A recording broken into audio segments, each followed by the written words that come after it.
Thank you, Larry, for a very kind introduction, and thank you all for coming. It is a great honor to be here. Chinese texts from the 8th century BCE speak of a certain place called the Yellow Springs. It's a subterranean destination that people believed that the dead would journey to. This view, like many ancient beliefs, I'm sure you know, is hard to verify, nor is it corroborated with any kind of visual evidence. And in contrary to the sense of reconciliation and resignation that the notion of the Yellow Spring evokes, where one supposedly meets one's family, friends, as well as one's foes after death, the history of tomb design in China illustrates that tombs are almost always the extensions of the living world. That is, these burials are sites of negotiating anxieties, our anxieties. They are the mirror images of our own world.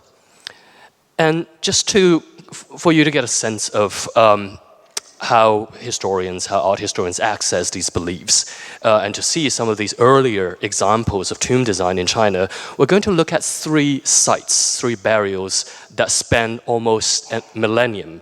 So from around 1200 BCE to a more precise date, 168 BCE. And they also span the entire pre-Buddhist period.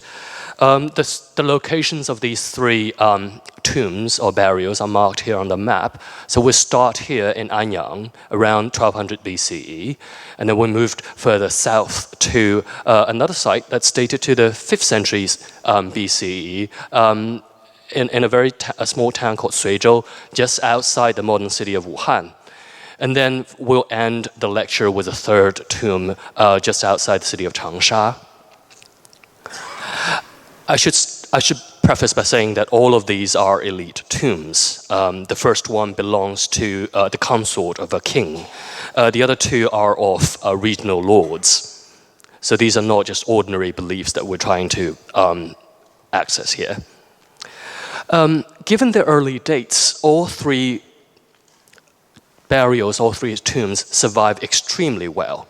And each also represents a distinct material culture. We'll be going through them at quite a brisk pace, and you shall see that each of these tombs would also raise more questions that I have time to answer. But hopefully during the Q&A, I'll be able to field some of these questions. But I also try to, in each case, use each tomb to help situate or contextualize some of the most prized items in the collection of the Asian Art Museum. As you can see, three of them here will appear or make at least some cameo appearances in today's lecture. So here we go. We start with the city of Anyang in what is now the modern province of Henan. It is a large kingly metropolis that's dated to about the 13th century BCE. It is the last of the 5 capital cities of a dynasty called the Shang that's recorded in later history. The Shang is a regime that ruled central China about the 5 centuries in the latter half of the second millennium BCE. So from 1500 to about 1000 BCE. Most of what we know about the Shang and about Anyang comes from much later texts. But some of these facts have, in time, been corroborated by archaeological finds. So on the right-hand side, you're looking at an excavated area of the Shang capital at Anyang. It's an area of about 24 square kilometers, and it was active towards the end of the 11th century BCE. No city wall has been found so far at Anyang. What have been found, on the other hand, are foundations of palatial and religious structures, temples and palaces, in other words, made of rammed earth. The number of these structures totals around 50. The longest building measures about 45 by 250 feet, so these are pretty sizable structures. This area, you're looking at sort of modern reconstructions of what a palatial compound may have looked like in the Shang. the royal tombs are found on the other side of the river in an area called Xibeigang, and it is this latter area that we will focus in the next few minutes. Almost all of the royal tombs found at Anyang have been looted. The only intact tomb belongs to a woman. Her name is Fu Hao, or Lady Hao. She is the consort of a Shang king called Wu Ding.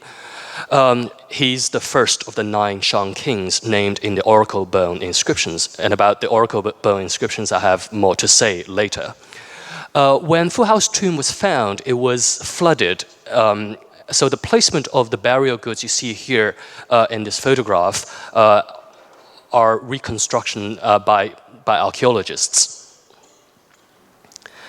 It is about 13 by 16 feet at the top, and it's 20 feet deep in the ground. And it's only modest in terms of size when it's compared with other royal tombs found at Anyang. On the right-hand side, you're looking at a Shang king's tomb, which would have been accessed through one of these ramps you see here. It was flooded and looted a long time ago. But I hope the figures of the archaeologists in the photo will give you a sense of the tremendous scale of these kingly tombs. So in comparison, Fu Hao's tomb is very modest. But even for a very modest tomb like this, I'll just give you read out the inventory from that Fu Hao's burial. It includes 195 bronze vessels like the one you see here on the left, 271 bronze weapons, tools, and other small bronze implements. And all these bronzes total the amount to 1.6 metric tons of bronze used. In addition, the tomb included 755 jades, 110 objects of marble and turquoise and other stones, 564 objects of carved bone, 15 pieces of shell and probably used as inlays, and 3 ivory cups. You see one example here on the screen, 2 inlaid with turquoise, and this is one of them, and then 11 pieces of pottery. And all of these burial goods would have abided by some kind of hierarchy when they were placed inside the tomb. What survives now may look like just an ordinary pit to us, but Fu Hao's body would have been enclosed in 2 nested coffins that were made of wood, and the outermost coffin would have been covered in textiles, but none of these things survives. And the body of Fu Hao would have been interred with most of the grave goods. You may see in this photograph there are a lot of jades, and along with cinnabar here at the center. Fu Hao may have been wearing some of these jades when she was buried. There are more burial goods have been laid on the ledges. You may have also noticed that there are some human sacrifices that were also included in this staggering array of burial goods in Fu Hao's tomb. We know a lot more about Fu Hao than a lot of the historical figures because she is discussed and she is included in a lot of the oracle bone inscriptions. We know, for instance, that she, on a number of occasions, led an army into the battle.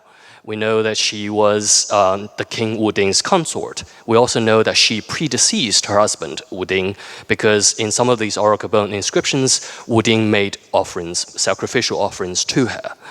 But probably the most interesting fact about Fu Hao is that she may have been the earliest recorded collector of art in the history of humankind, I think. So again, it bears repeating, this is 1200 BCE. The 755 jades found in her tomb is one of the largest assembly of jades ever found in a Chinese tomb. But the number alone doesn't tell the full story. When I say she's collecting, I mean that she's not just, randomly assembling jades that come her way. We know that she's making a very conscious efforts because we have a very good reason to believe that some of these jades were actually not locally manufactured. The example you see on the screen, for instance, comes from an archaeological culture in southeast China that was thousands of miles away. It is on the right-hand side, you're looking at a bronze that has been excavated from that particular site in southeast China, which bears some resemblance to bronze that was cast in Anyang. In other words, it was a different archaeological culture, but shows influence from the state of Anyang. But this delicately carved figure of a tiger you may notice here, with some sort of cinnabar inlay here, resembles very closely some of the tigers that are found on these southeastern Chinese bronzes, which led archaeologists to believe that the jade itself may have also come from that far. But that was not the only piece of jade within the Full House assembly that had a great vintage. This one probably has even a more prestigious vintage because it's removed both in time and space. This beautiful jade figure of a phoenix or a bird is likely from a Neolithic culture of Shijiahe in Hubei here. So again, returning to the map, that's where Anyang is. That's where Xingan, where that bronze with those tiger handles was found. And this piece of jade came from a Neolithic culture that may have been centuries, if not millennia, prior to the Shang. And this jade was probably originally manufactured in this particular place. In other words, Fu Hao was collecting jades that were produced by artisans from afar, but she was also collecting, even by her time, very old, ancient jades. Which also means that prior to Fu Hao, someone else must be been collecting jade for something from the Neolithic period to be passed on. We know Fu Hao was the earliest collector only because, well, she's the name that gets recorded. But for a piece of jade to be passed on from the Neolithic period over centuries to Fu Hao as heirlooms, there must have been generations of collectors before her. Again, that's just one of the staggering facts about Fu Hao's tomb, but now let's return. A moment ago, I introduced this as the tomb of Fu Hao. It's not the kind of fact that we have for any of the burials prior to this time, because writing didn't exist until the time of Anyang. But when it did appear, it appeared in great abundance. More than 100 bronzes. Remember, there are about 200, close to 200 bronze vessels found in Fu Hao's tombs, but more than half of them bear writings, bear her name on them. And you're just looking at some of the examples here. And for those of you who can read modern Chinese, I'm giving you the transcription of those characters there. And this is one of the heaviest, the biggest cauldrons found in Fu Hao's tomb. We know it was made, it was cast especially for the burial. It was cast to serve as a vessel where the Shang king would use to make offerings to her. And also bears her name. You can just barely make out the first character of her name from this detail on the right.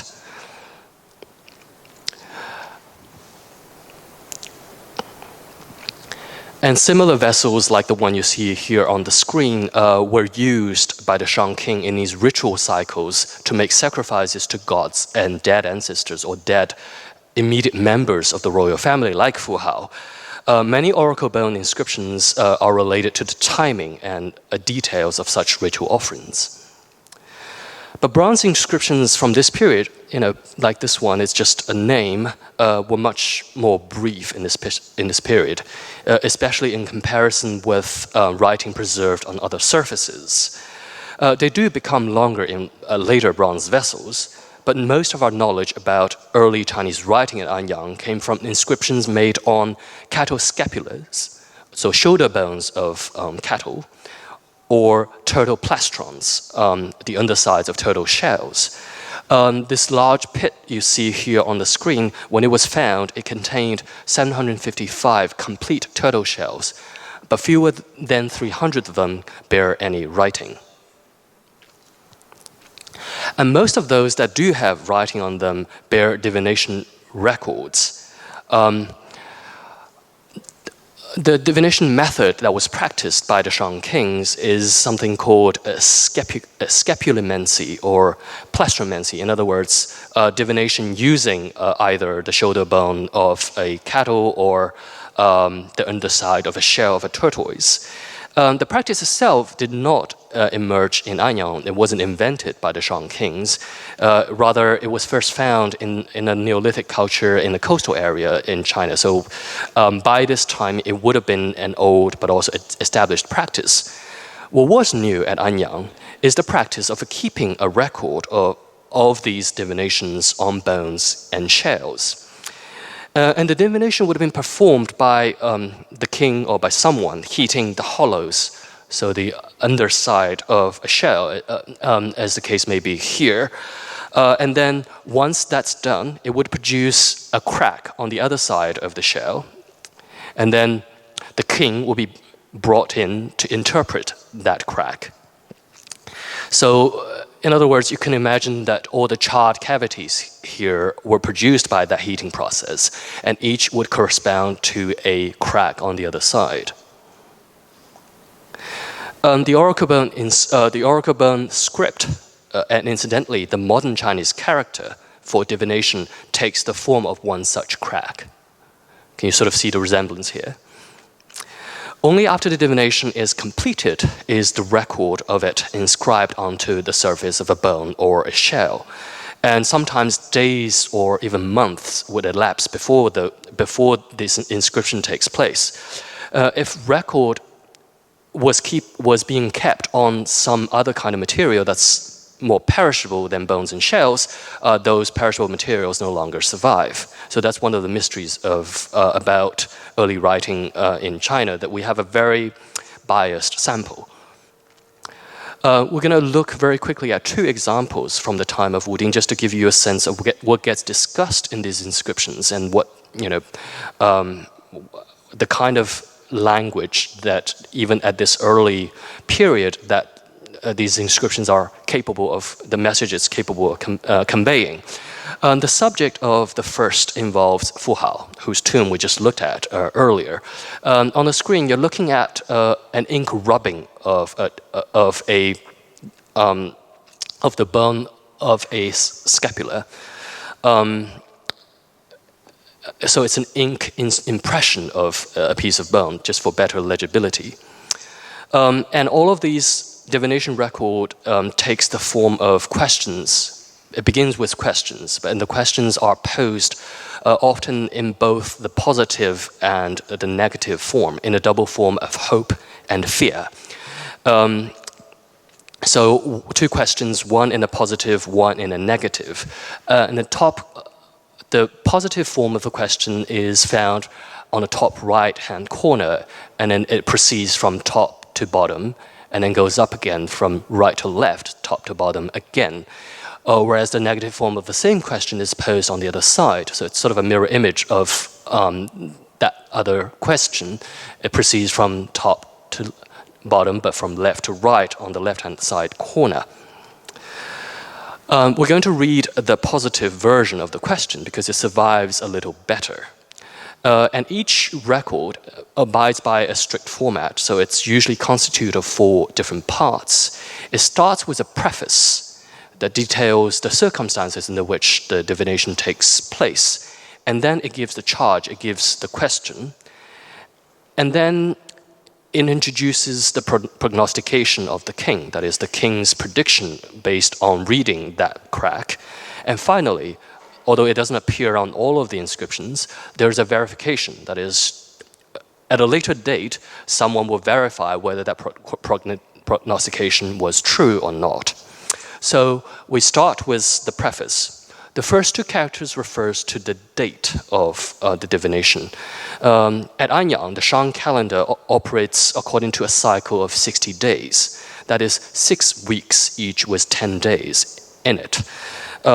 So the date here is Jia Shen, the first day of the 3rd week. In other words, it's day 21. The third character refers to the act of divination. Remember, the that character that resembles the crack on a bone. So making cracks, in other words. And it's followed by the name of the diviner here. And his name is Cue in this case. And we know from the entire corpus of the oracle inscriptions that there were about 30 different diviners that were active in Wu Ding's court alone. And then the last character in the preface here means posing the question. So in other words, on the first day of the third week, making cracks, Cue poses the question. So what is the question? So this is the full preface. Fu Hao, here I'm giving you another rubbing from the bronze inscription. That's Fu Hao's name in its bronze inscription form. It varies a little bit on the oracle bone. And then there's a little break here, but we do know based on the partial piece that remains, but also it's easy to sort of refer to the other side to know the full character, because again, essentially it's the same question that's being posed on the left-hand side. So Fu Hao, sometimes I ask my students to guess what that next character means, because it's a picture. It means with child. So it actually depicts a body with with an embryo inside it. So Fu Hao is with child. The next character is actually the same character as the second half of Fu Hao's name. So Fu Hao is with child. Good. So in other words, the question is, Fu Hao is pregnant. Is it a good pregnancy? Well, we'll find out what that really means very shortly. What's a good pregnancy? So here, the king is introduced to make a prognostication. So the king, the character Wang, prognosticates. As you can see here, the character for prognostication is actually a cattle scapula with a crack on it, and with the character that resembles the shape of a mouth. So the full character would mean looking at the crack on the bone, speaking. It's very economical in that way. So the king prognosticates. So I'm not going to go through each character. So it says, if this, that is, the pregnancy happens on a Ding day, so being another day in that cycle in the week of 10 days, then it's a good pregnancy. If the pregnancy happens on a Geng day, that is the 7th day in a 10-day week, vastly auspicious. So we're looking at sort of two conditional clauses. So the king sort of not putting all of his eggs in one basket, he decided to have at least two, which gives him a 20% chance of being right? So the logic is fairly simple. And this is the verification that happens much later. So it says, after 31 days, on the day of Jiaying, she gave birth. So it's not a Ding day, and it's not a Geng day. So is it a good pregnancy, or is it a good birth? Well, it was not good. It was a girl. Since Jiaying was not a Ding day or a Geng day, the disappointing piece of news fulfilled the king's prediction. So if there's a silver lining to this, is the king was at least right. But then Bronze Age misogyny lives on. And this is one of the longest oracle inscriptions that's been beautifully carved on this piece of scapula. And it was beautiful cinnabar inlay here just to accentuate the characters themselves. I should just skip very quickly, and I should point out that it's the same diviner, Cue, that's been employed in both cases, which helps us know that this inscription can also be dated to the time of Wu Ding, or the time of Fu Hao, if you will. And the full inscription talks about disasters, and it says, so the question is, in the next week, there will be no disasters? So this is a negative form of the question. In other words, the question is, will there be disasters? And the prognostication the king produced is, there will be calamities. There may be someone bringing alarming news. And indeed, according to verification, in a few days, there was news of an invasion on the eastern borders, and the king's prediction was again fulfilled. So these are two sort of examples, very quick examples, to show you, the complexity, the sophistication of some of these messages that even at a very early stage of writing, this is at the moment of discovery, that the oracle bone inscriptions were capable of conveying. But for the most part, they are rather unusual in the sense that they deal with things we would consider probably more mundane. The divination records, for the most part, on the oracle bones are about ritual offerings. So from these records emerged a pantheon populated by, we know, vengeful gods and ancestral spirits to whom the Shang king continuously made offerings to.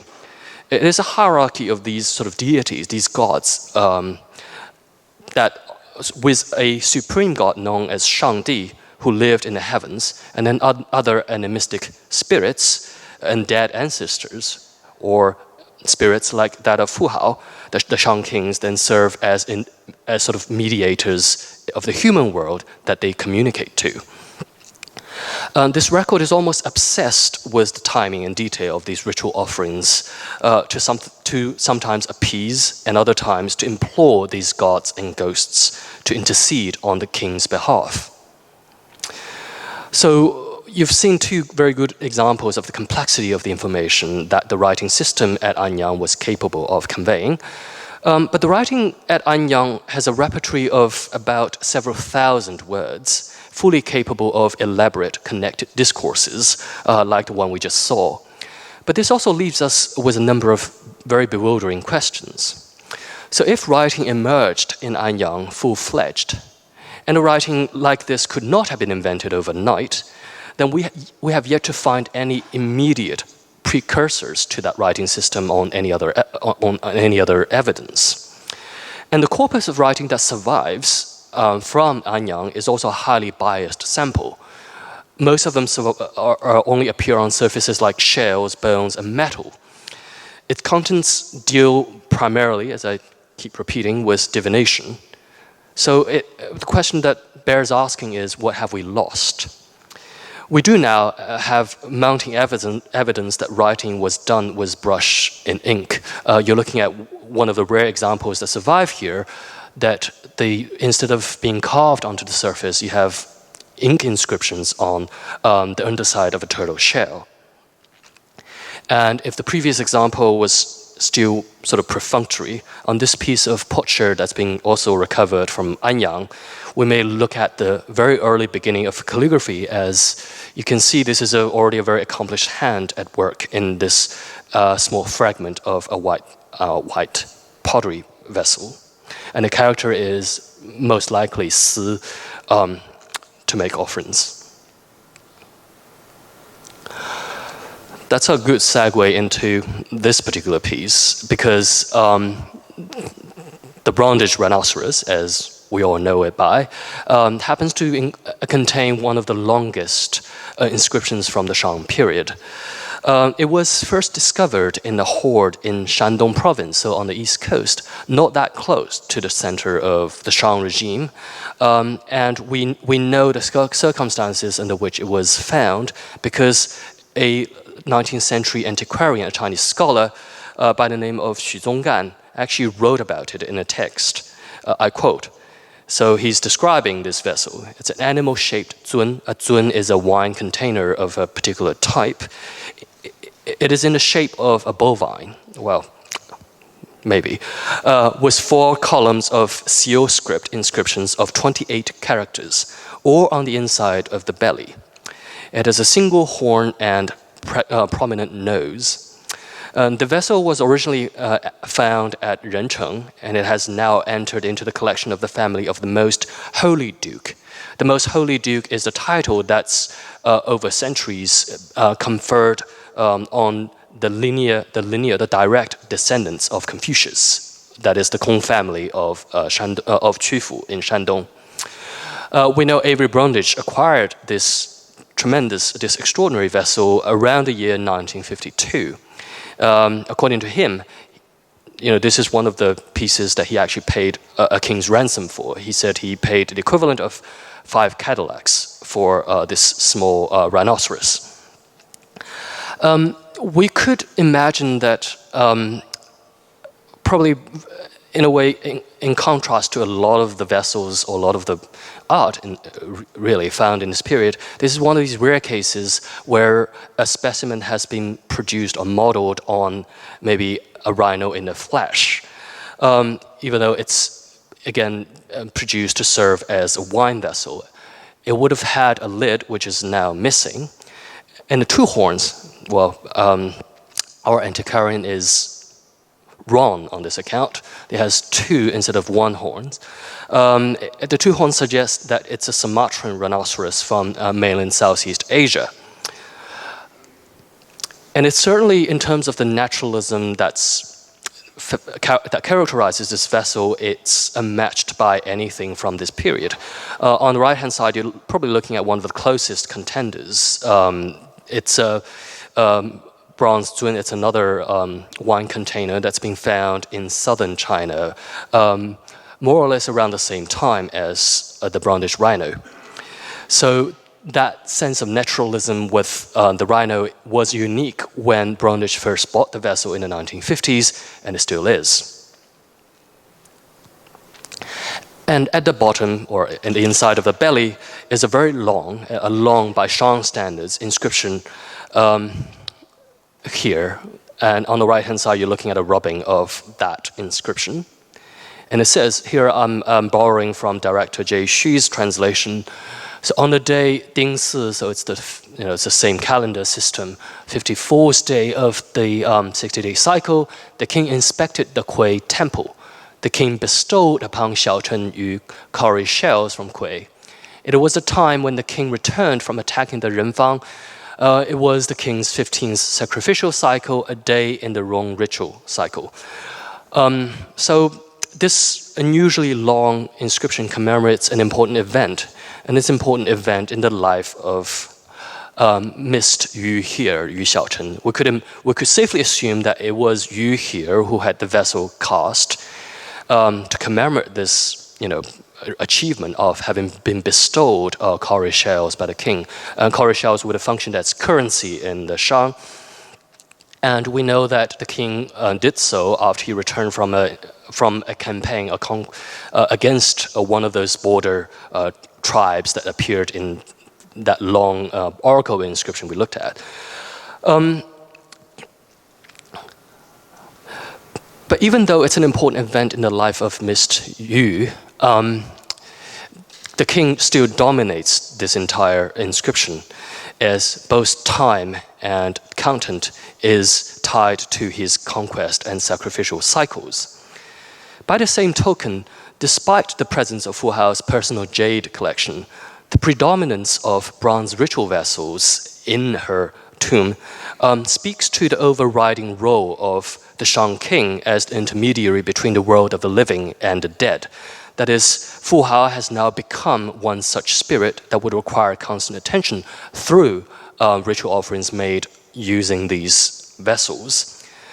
And exactly what kind of world that Fu Hao inhabits in the afterlife does not become articulated by what we found in her tomb, nor does it seem necessary, at least from the Shang king's point of view.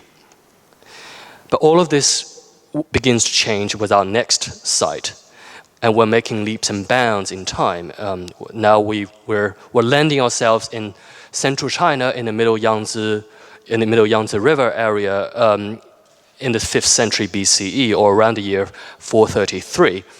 And for those of you who know ancient Chinese history, this would place us also at the beginning of the Warring States period. The tomb belongs to someone called the Marquis Yi of Zeng. It's a small state in this area. It's neighbor to a much more powerful local vassal state by the name of Chu, CHU, which is better known. And the state of Zeng is not even recorded in any writing, historical writing of this period. So when the tomb was discovered in the 1970s, archaeologists had no idea or didn't know what to expect to find in it. So just like Fu Hao's tomb, very crudely, it looks like a pit at the end of a shaft.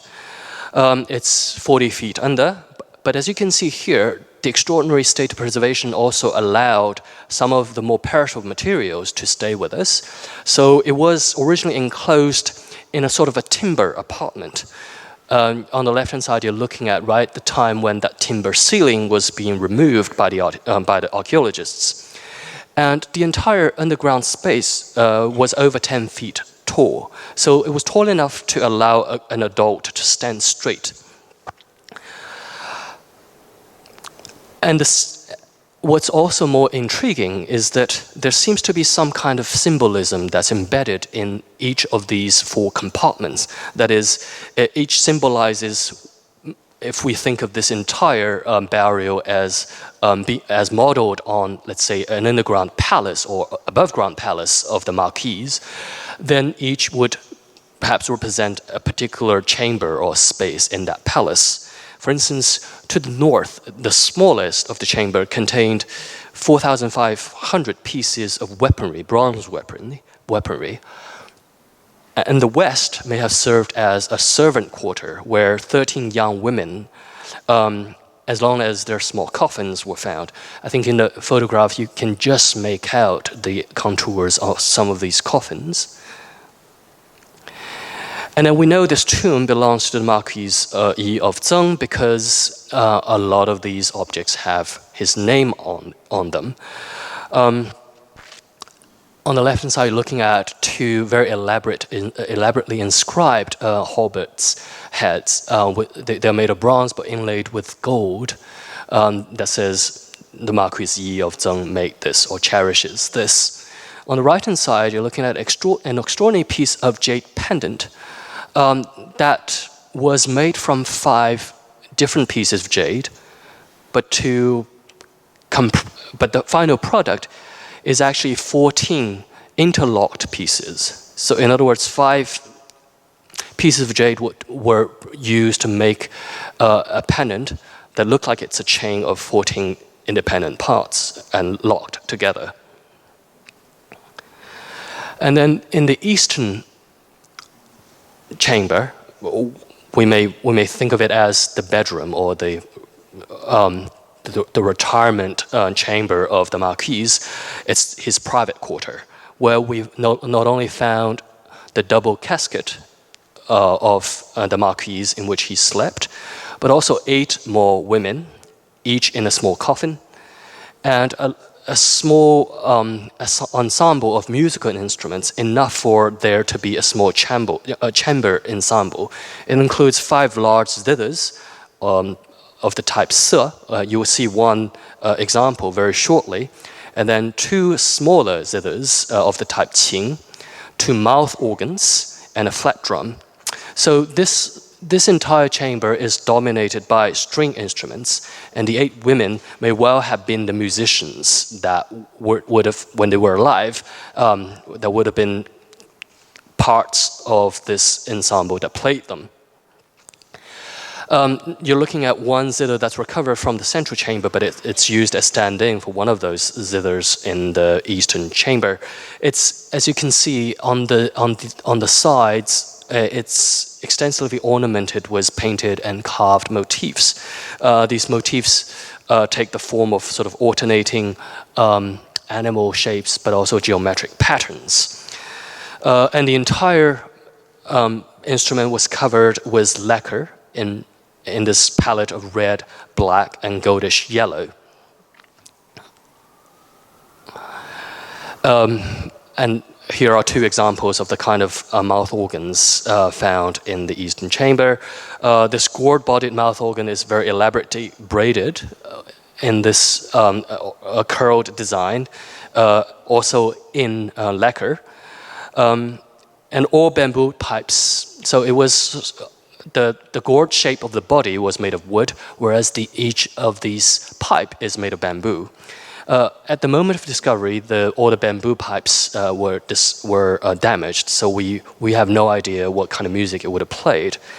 However, for the panpipe on the right-hand side, which again is decorated with a very similar palette, the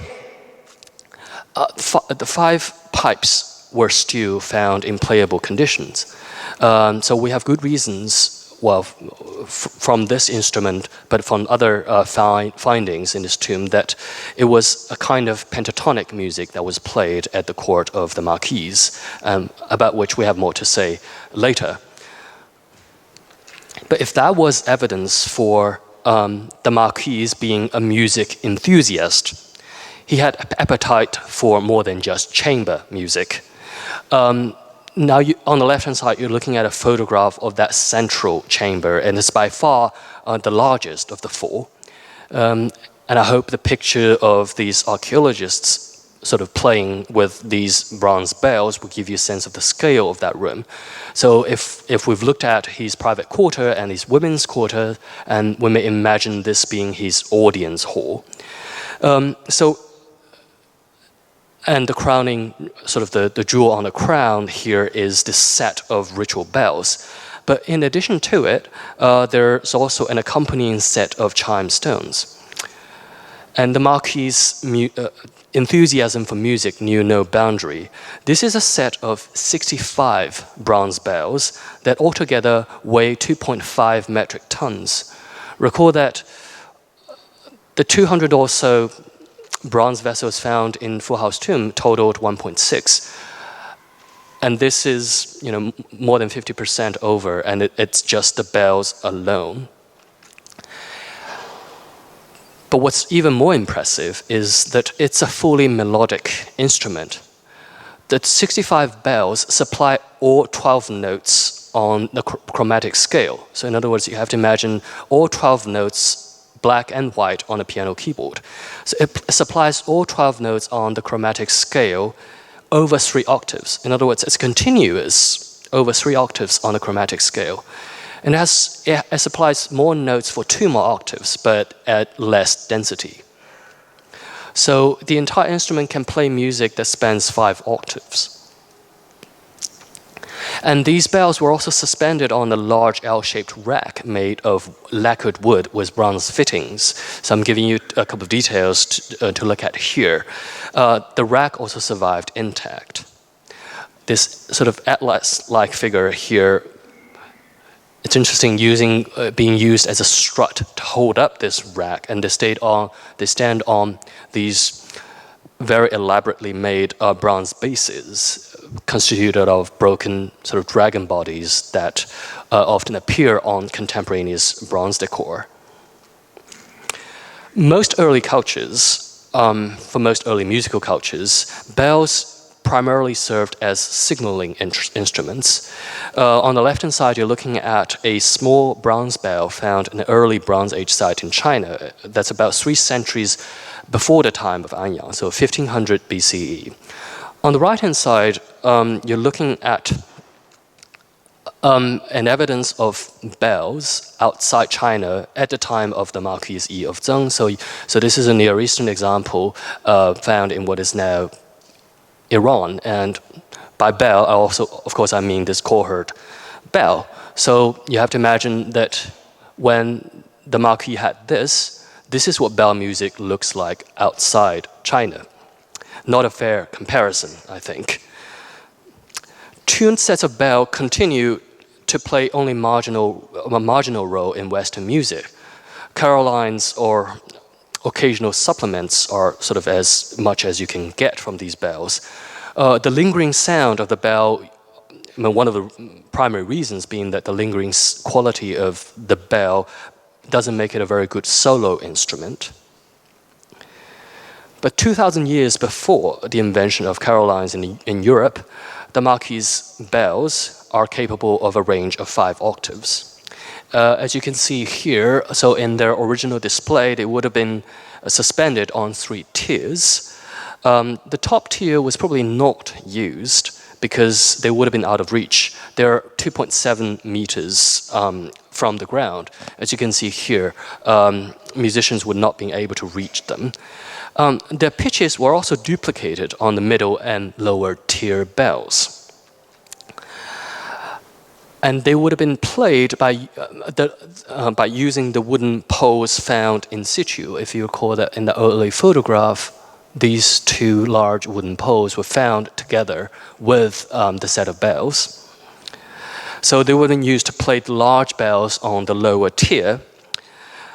And then it would require two performers on this side to use these two poles to play the bells on the lower tier. And then 3 more additional musicians would have been required to play the middle tier bells on the other side with small mallets. 3 pairs of mallets were found also in situ. I said earlier that all the 65 bells together supply enough notes to span 5 octaves, but the pitches are not arranged in an ascending order like on a piano keyboard. They are rather irregularly distributed. So in order to play, an ascending or a sequence that spans this 5 octaves, these 5 musicians would have to follow a very zigzag action to move back and forth around this set. So if there's a logic for the arrangement of these bells, it still escapes us.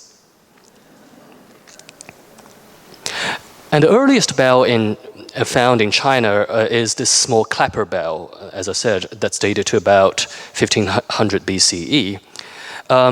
So these are clapper bells with a round cross-section, but the Marquis bells are not.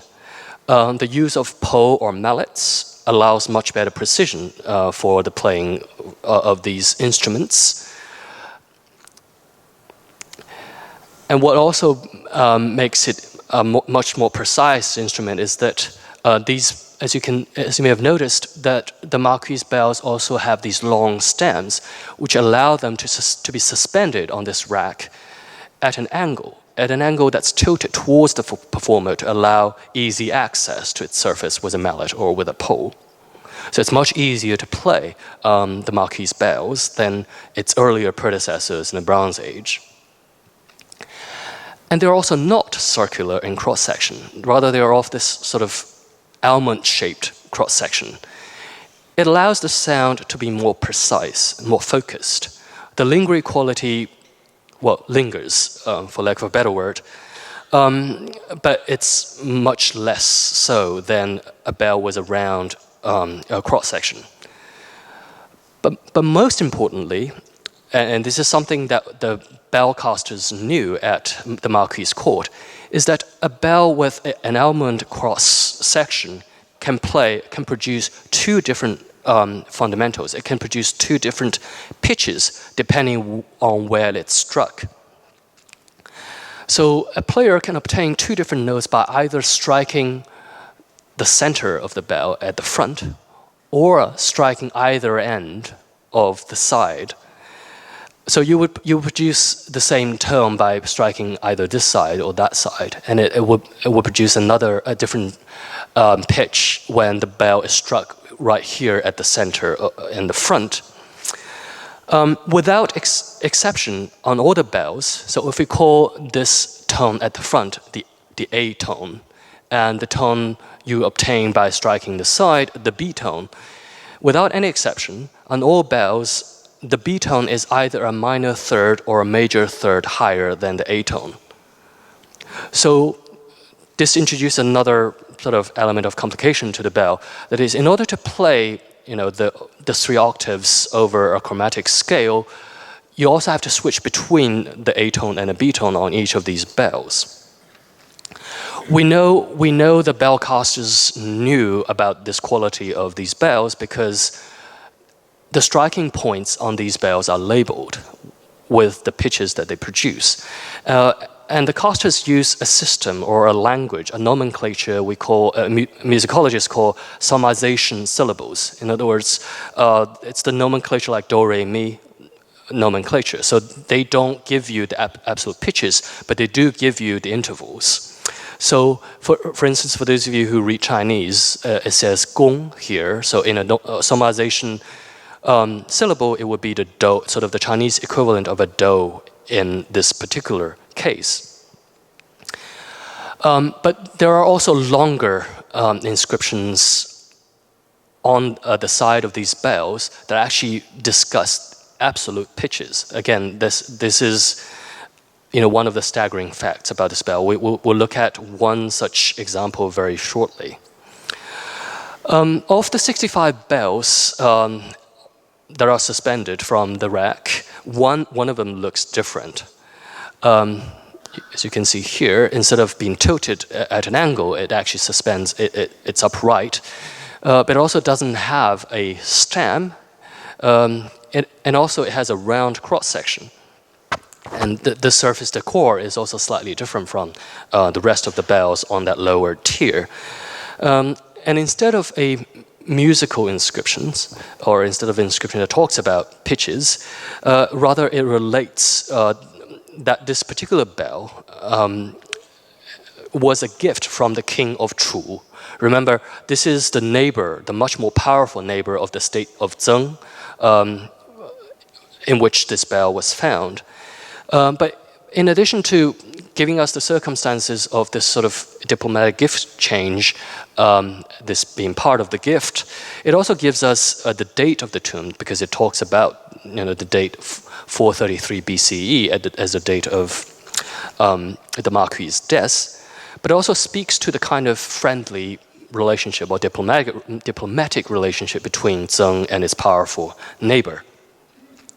So before I discuss the musical inscriptions and talk about the kind of music that this set of bell may have been used to play, let's just take stock very briefly. So this is a set of 65 bells that's capable of producing an extraordinary range of pitches in an arrangement that does not make much sense. And on each bell, there are inscriptions that name the two pitches that were also cast together with the bell. In other words, this two-tone quality, the almond-shaped bell that can produce two fundamentals, is a quality that was not obtained by accident. The caster knew in advance precisely the two pitches that he was going to produce. And from there, he also needed to cast another bell at a meaningful or at a specific musical interval from that earlier bell that he has cast. And we actually still have no idea how he managed to do either. That is, how he managed to know the two precise pitches of the bell, two precise pitches for one bell. And we also don't know how he managed to produce a sequence of bells that has meaningful musical sequences. So physicists have studied extensively the Zeng bells.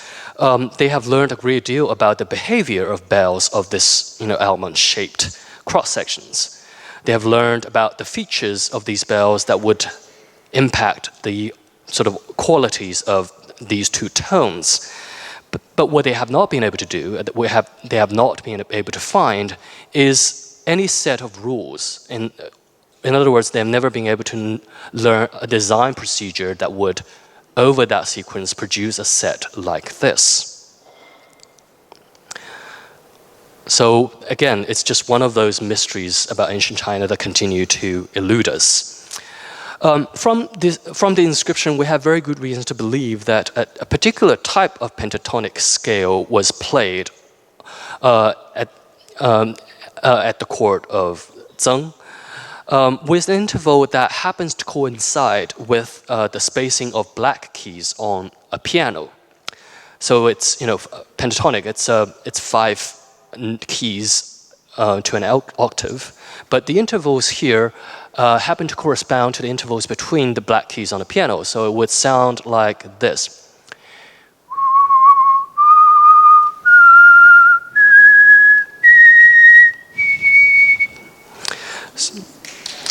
So if you recall, these bells supply notes for an entire chromatic scale over 3 octaves. So in other words, it doesn't just have the black keys, it has all the white keys as well. So what it essentially does is it allows the musician to transpose, to start the pentatonic scale at any key. So the music is not just limited to the scale that you produce using the black keys. So on to the inscriptions. As I hope these two examples you see here can demonstrate that the visual impact of this set was probably intended by the caster as well. They would have been awe-inspiring to look at as well as to listen to. All of the inscriptions were inlaid with gold, so we know that the bells were really meant to be seen as well as heard. When we're looking at one of the lower tier bells. So on the left-hand side, I'm producing the inscription on one, sort of on the front side. It says simply, the Marquis of Zeng made this. But on the right-hand side is a much longer inscription that actually discusses the pitches. It says, this is the do when the starting pitch is 随宾. 随宾's name in Chu, remember that powerful neighbor of Zeng, is 平黄. In Shen, its name is 夷则. This is mi when the starting pitch is 太凑. It is 2 major thirds above do when the starting pitch is 五夷. It is a major third above re when the starting pitch is 黄中. The inscription applies only to the A tones because we're only looking at one. There are actually B tone inscriptions on the sides of the bell as well. It uses a combination of absolute pitches, the ones that are highlighted here in red, and then the same solmization syllables. And it seems to be also doing a number of things. It tells you how a particular note functions in different tonalities, especially towards the latter half, that's what it seems to be doing. It is telling the musician how to transpose. We also learned that the absolute pitches have different names in different states during this Warring State period. So 随宾 it's in Zeng, it's 平黄 in Chu, and it's 夷则 in Shen. But what does it really mean? And who was it for? If you feel bewildered, don't be, because you're not alone. Again, up until now, we still have no idea why the inscription takes the form it does, because the musician presumably doesn't need to be told all this information just to be able to move, get on with his job to play the bells.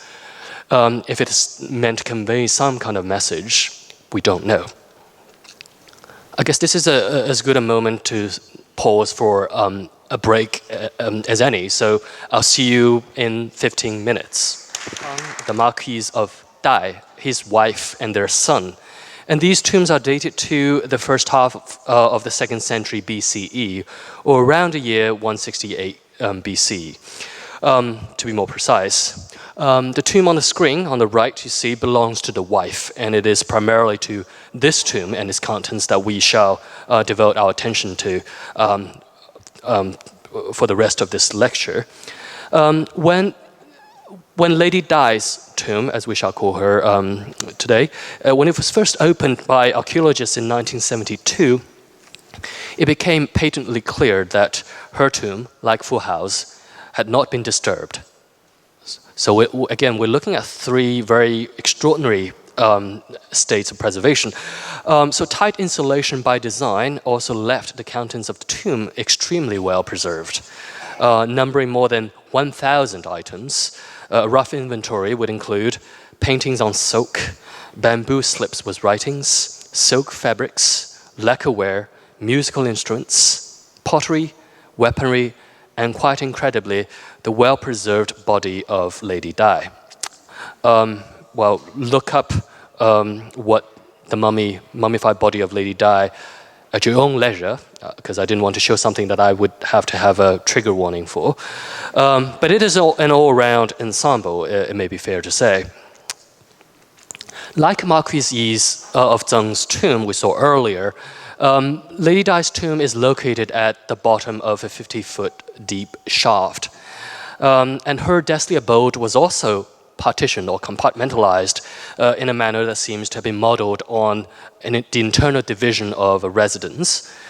So in addition to the central compartment where her coffins were found, there were 4 extra compartments that surround the central one.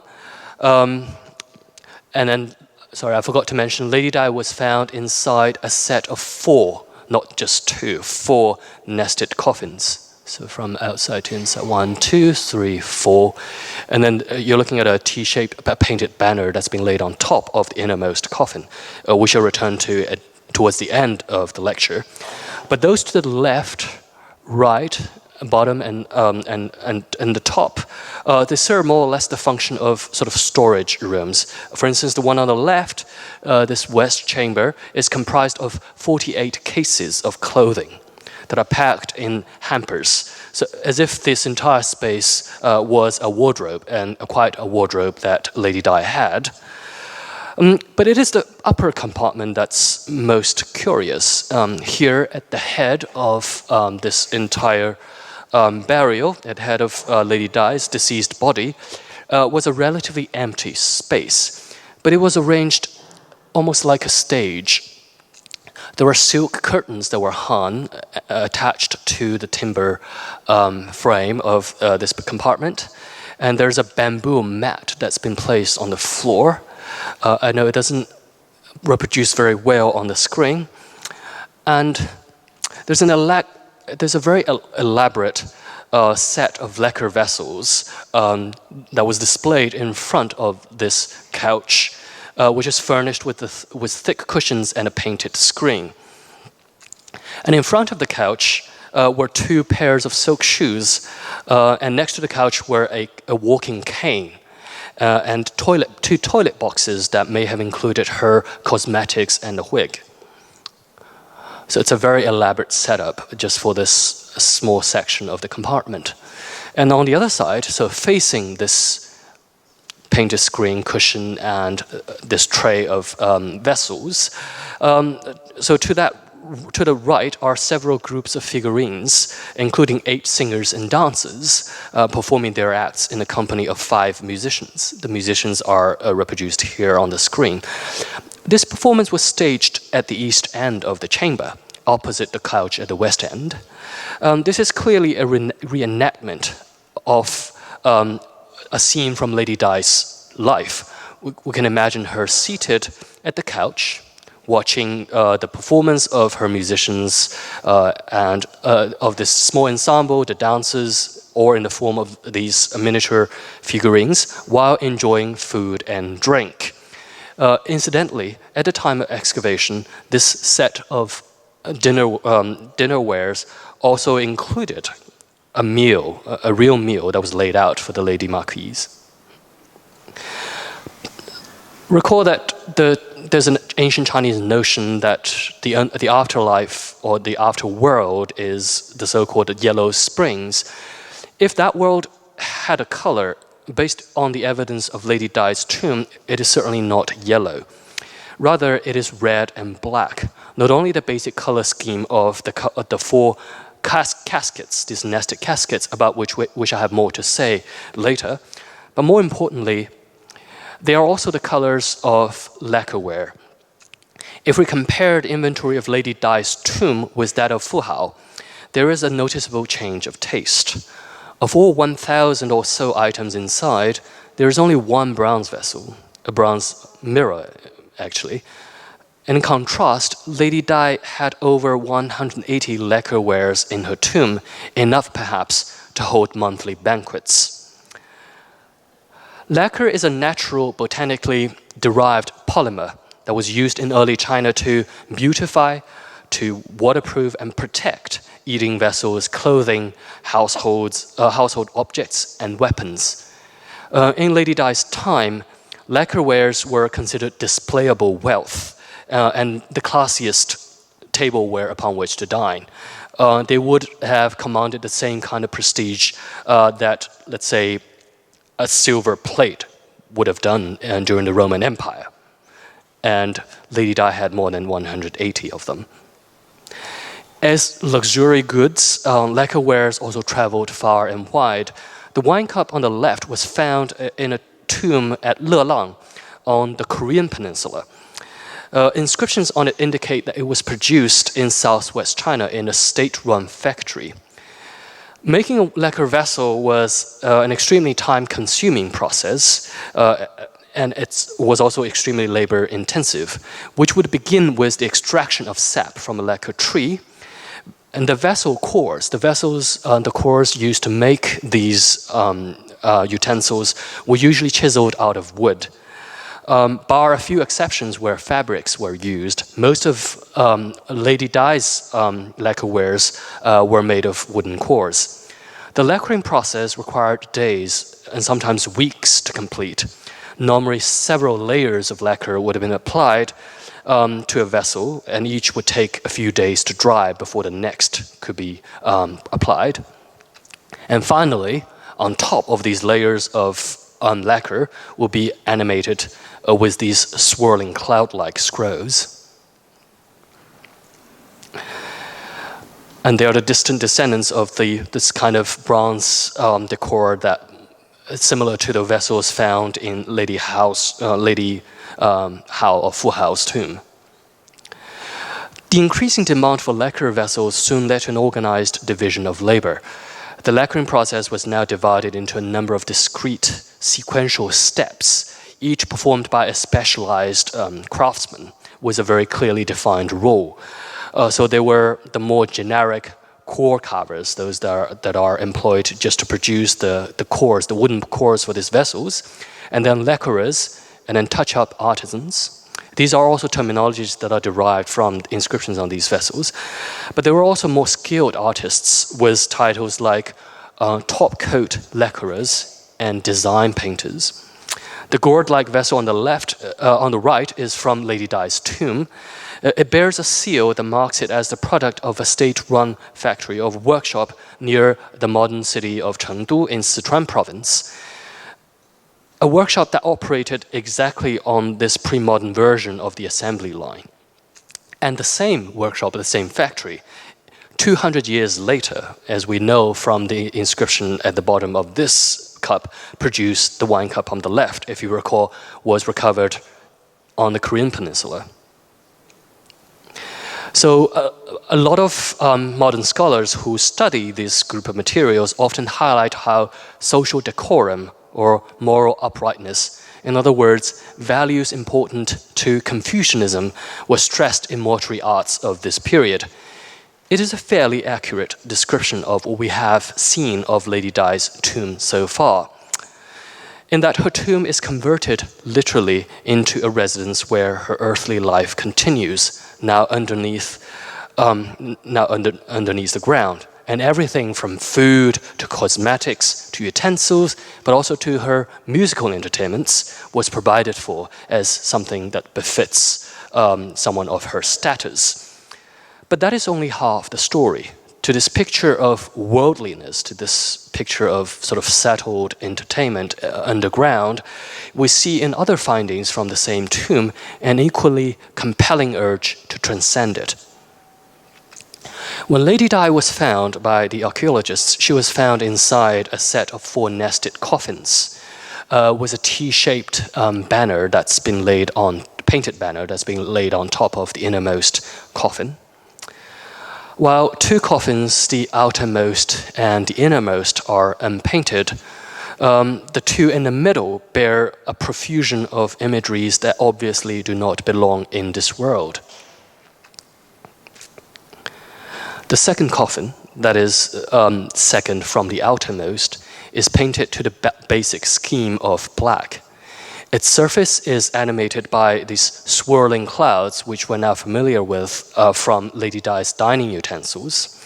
But also, though, they swing and sway almost whimsically with a force that partially derives from their contrast with these more strict geometric borders that are used to contain, almost, to enclose these brilliant painted figures.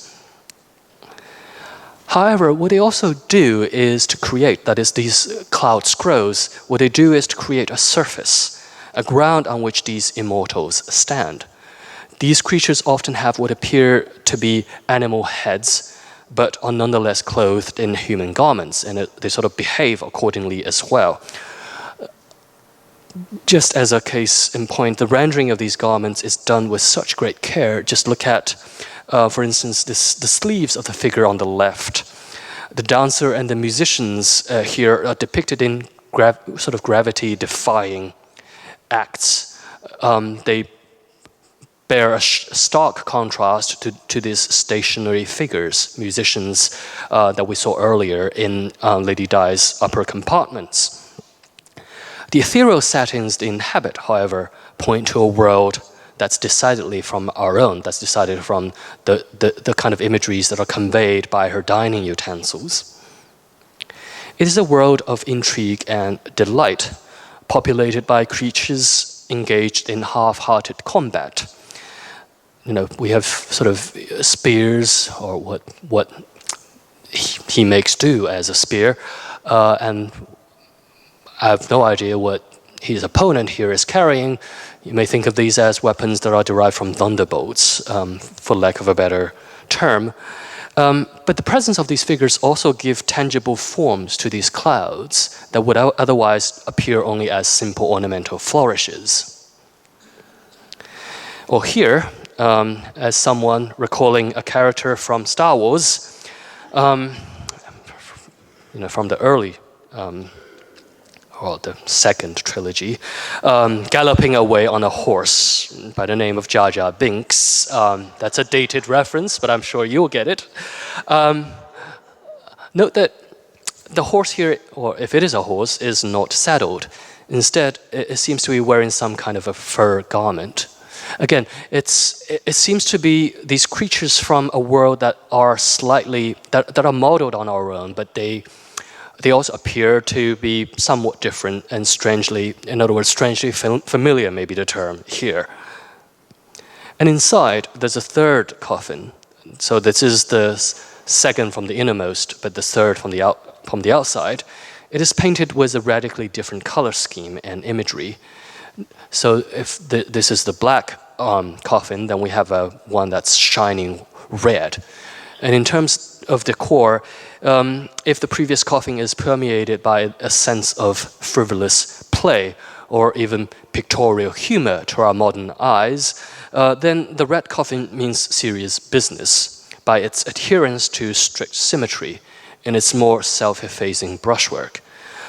However, its effect, I hope you would agree, is no less riveting. The design here recalls the kind of animal interlace that we saw in earlier in the case of Marquis of Zeng's jade pendant from almost 300 years before, a kind that are perhaps more familiar to us from the carpet pages of medieval illumination manuscripts. Here, the artist plays on the illusion of space or depth created by intertwining animal bodies. So, for instance, if you follow the tiger, so we're looking at the torso and the head, the snout. The tiger is shown here to be at once underneath, above, but also engaged with this scaled body, which we sort of have to follow all the way up to see that eventually this scaled body belongs to the head of this dragon-like creature. So the artist is using two very simple animal motifs to create this illusion of overlapping space.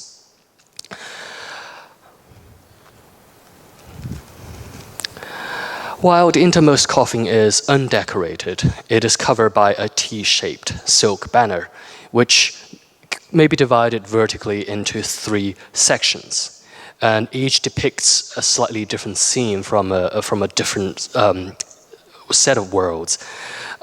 Maybe in the top section, it depicts scenes from the celestial realm, and then scenes in the human world in the middle, and then scenes of the underworld at the bottom. And we'll look at each section in turn.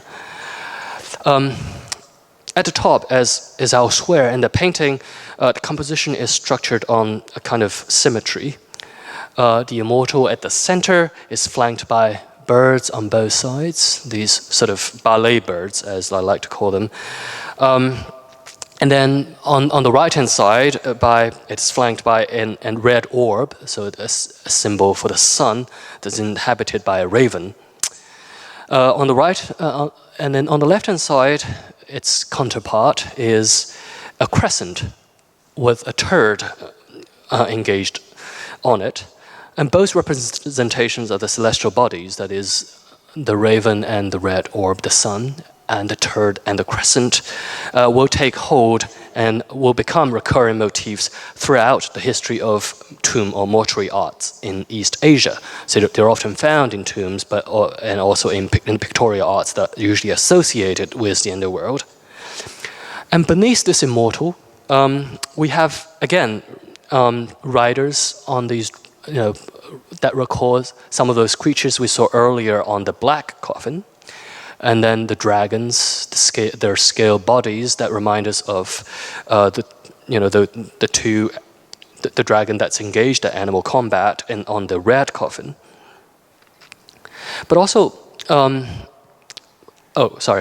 So in other words, we're looking at a composition that's structured on these sort of parities. But the artist also introduced local differences or local details of subtle difference to animate this otherwise strict symmetrical composition. For instance, above, if you notice, there are 3 birds on the right as opposed to 2, and then only one of the 2 dragons has wings. And almost as an afterthought, there's a small figure that seems to inhabit that tiny little space that's carved out between the crescent here and the wings of the dragon here. And in the interest of time, I'm not going to give you, or this is something we can get to perhaps in a Q&A, that is, there have been lots of readings that have been produced on the meanings of each of these figures and these motifs. So even though the individual motif seems flat and lack the kind of naturalism that would appear later to suggest three-dimensional illusion, the artist's tendency to use interlace and find potential ground lines for almost anything everywhere, there seems to be an early or an emerging consciousness of a picture plane to show pictorial space in painting. So this is the very early beginning of pictorial art in China. The middle section depicts a lady receiving 2 kneeling figures and her entourage of 3 maids who stand apart. The lady in the center looks old and slightly bent, and she is also seen here with a walking cane. It's a dark cane. You have to take my word for it. So those in the front may be able to make it out. So a walking cane that may remind us of a very similar cane that's found in the upper compartment of Lady Dai's tomb. So undoubtedly, what we're looking at here is a snapshot from Lady Dai's life. It is also the earliest portrait of any kind in China that we have in our record. It is a portrait not in a modern sense of the word that it's a true likeness of the subject. Rather, we can identify the lady in the middle as Lady Dai because of her prominent location in the composition, her lavishly decorated robe. She's wearing something that looks a lot more expensive than any member of her entourage. Excuse me? Oh, sorry. I thought someone had a question. Sorry. Let's move on. So we think of this as the main subject of the painting because she's wearing something that's more expensive, but also in terms of scale, she appears larger than the other 4 members of this particular picture. And she seems also to be donning period fashion. That is, it's probably a silk robe, but it's decorated with these elaborate swirling cloud scrolls against a black ground that stands all the more prominent against a dark ground.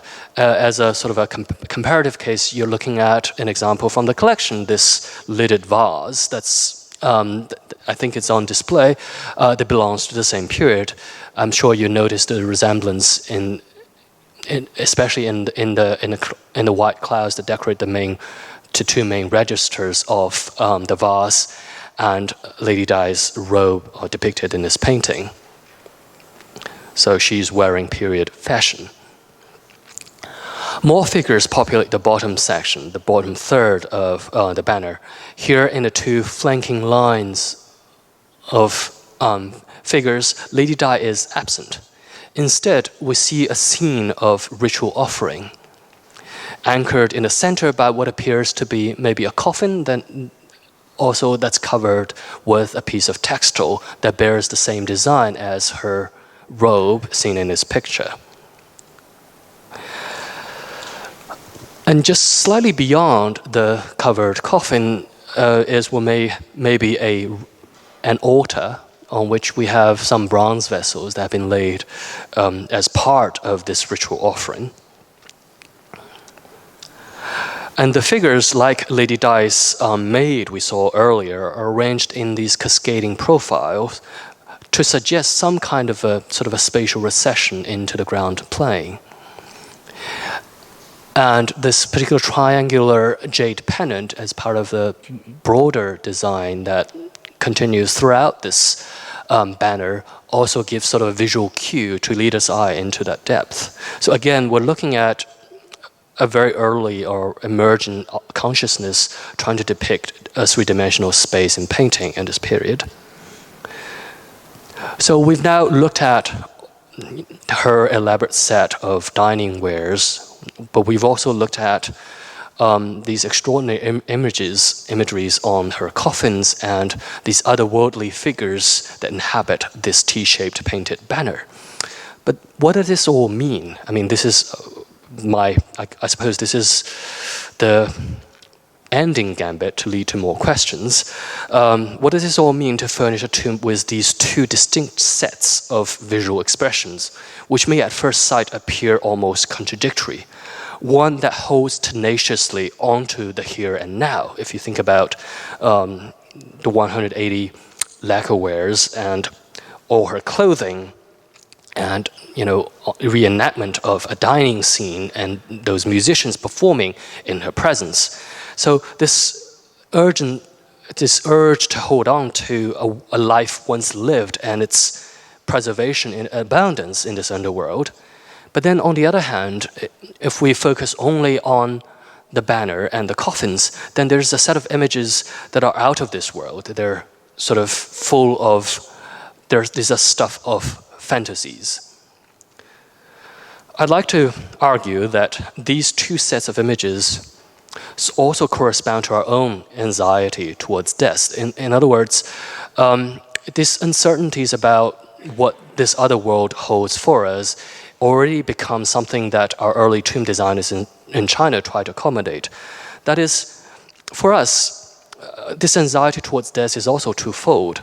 On the one hand, we hoped that this world or that world of the beyond is one that is a seamless continuation of ours, a familiar projection of our world. But on the other hand, I'm sure that alone won't satisfy us. We always have this urge to think that this other world we have this equally compelling urge, would have us believe that this afterworld is also drastically different from this life we've lived, one that takes us on a journey towards the beyond. That ends the presentation, but I like this to be a cue to open the floor up for questions. Thank you.